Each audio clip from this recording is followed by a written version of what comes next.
Hello दोस्तों, नमस्ते, welcome to IUPSC। और आज हम बात करेंगे डिजिटल इंडिया के बारे में।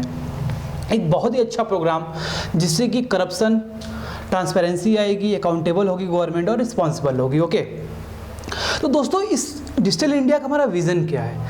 डिजिटल इंडिया का विज़न ये है, transforming India into digitally empowered society and knowledge economy. तो जब हम डिजिटल से जुड़े रहेंगे, हम अपने अधिकारों को जानते रहेंगे, हमारे लिए क्या सर्विसेज गवर्नमेंट प्रोवाइड कर रही है, क्या पॉलिसी चल रही है, यदि ये हमारे पता रहेगा तो हम क्वेश्चन कर सकते हैं हमारे ऑफिशियल्स को। ओके, कि हमारे ये सर्विसेज हैं, हमें ये सर्विसेज प्रोवाइड करो, otherwise I will complain you. Okay, I will complain. ठीक है, तो दोस्तों हम देखेंगे कि डिजिटल इंडिया का इफेक्ट इकोनॉमी पे कैसे पड़ेगा, सोसाइटी पे कैसे पड़ेगा और पॉलिटी पे कैसे पड़ेगा, जो कि मेंस में पूछा जा सकता है। और इसका बहुत अच्छा 4 चीज़ें इससे हमें बहुत प्रॉफिटेबल होगी। ट्रांसपेरेंसी आएगी सिस्टम में, government will be responsible for the citizens and accountable and responsible and corruption will be reduce. Okay, तो हम देखते हैं effect of digital India on economy. Suppose दोस्तों आप एक फार्मर हैं और आप एक गांव में रह रहे हैं, तो आपको सबसे बड़ी प्रॉब्लम ये होगी आप शहर से कनेक्टेड ही नहीं है या ऑल ओवर वर्ल्ड की इकोनॉमी से आप कनेक्टेड नहीं है, इससे आपको ग्लोबलाइजेशन का फ़ायदा नहीं मिल रहा है। तो आप कोई भी आपने बुआई करी, आपका बहुत अच्छा फसल हुआ, बट आपको मार्केट नहीं मिल रहा है, आप उसको सेल नहीं कर पा रहे हैं। अब हो सकता है कि इंडिया गवर्नमेंट उसका 1000 रुपये दे रही है, बट उसको फॉरेन में उसका कीमत 1600 रुपये हो, या किसी अदर स्टेट में उसकी कीमत अच्छी हो।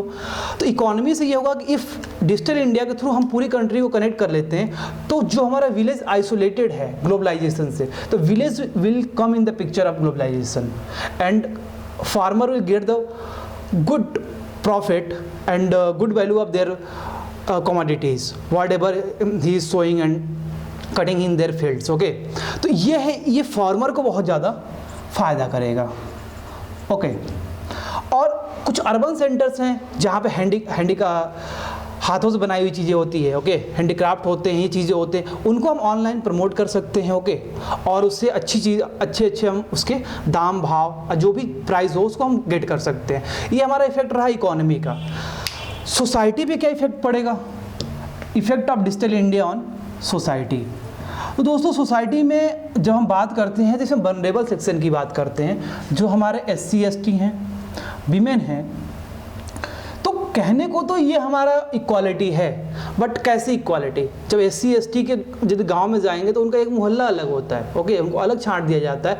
और आज से ही नहीं, एंशिएंट टाइम से SC ST and women are equal, चाहे वो अपर कास्ट की हो चाहे वो लोअर कास्ट की हो, क्योंकि उनको भी कोई अधिकार नहीं दिया जाता है। ओके, तो जब ये SC ST और वीमेन अपने अधिकारों को जानेंगे और गवर्नेंस के प्रोसेस में ये जब हिस्सा लेंगे और जब इनको पता चलेगा कि हमारे ये अधिकार है, तो दोस्तों ये भी इक्वली राइज हो पाएंगे। और इसका सबसे बड़ा एग्जाम्पल यदि आप देखें तो इसके लिए है स्टैंड अप इंडिया।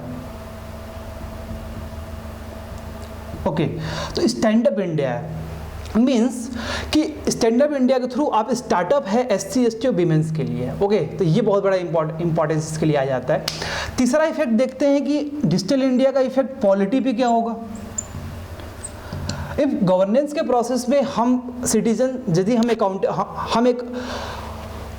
हम अपने अधिकारों को जानते हुए हम गवर्नमेंट से बात कर सके through online on web browser, तो हम क्या कर सकते हैं कि गवर्नमेंट भी एक्टिव हो जाएगी, क्योंकि अब लोग जागरूक हो गए हैं, तो गवर्नमेंट को भी अकाउंटेबल होना पड़ेगा इन चीज़ों के लिए। और हमारा हो सकता है कि कहीं इलेक्शन हो रहा हो और वहाँ पे पैसे चल रहे हो, तो रिकॉर्ड करके आप ऑनलाइन डाल सकते हैं, जिससे कि वहाँ से एक्सपोज हो जाएगा वहाँ का पॉलिटिशियन। तो ये सब सारे हमारे फ़ायदे हैं थ्रू डिजिटल इंडिया। दोस्तों नेक्स्ट लेक्चर में हम पढ़ेंगे कि डिजिटल इंडिया के 9 पिलर्स हैं जिस पे डिजिटल इंडिया खड़ा है। वो काफ़ी अच्छा लेक्चर है, तो प्लीज़ देखना ना भूलें। Okay, thank you so much. और यदि आपको लेक्चर पसंद आया हो तो भाई कर ले लाइक, सब्सक्राइब और शेयर। Thank you.